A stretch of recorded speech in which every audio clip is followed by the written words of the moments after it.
C'est un travail qui a été assez double, le travail d'adaptation du roman.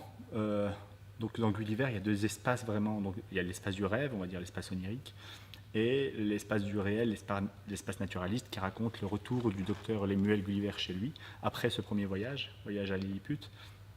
Et donc, pour tout ce qui est l'espace du rêve, donc, qui est interprété par des petites figurines, on a été assez proche des événements importants du roman, qui ont jalonné ce premier chapitre du roman.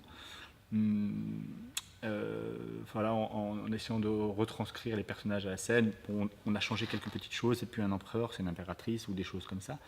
Mais on est assez proche de l'histoire racontée par le roman.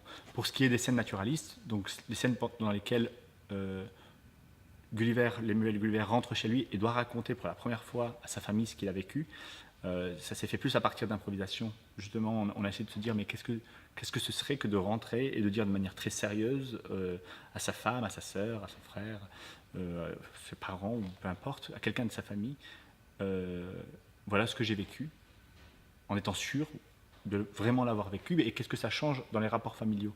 Donc la famille est très contente de revoir les Muels, mais quand même, ils passent tout le premier repas à leur raconter quelque chose sans jamais laisser entendre que ça puisse être un mensonge. Donc le rapport au mensonge, à la mythomanie, et puis est-ce que ça change dans les rapports humains, c'était un peu ce qui a motivé le travail d'improvisation.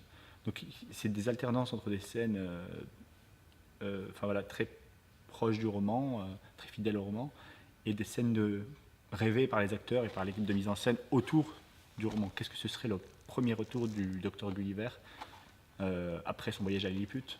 Puis qu'est-ce que ça change en fait dans les rapports humains de venir avec cette histoire?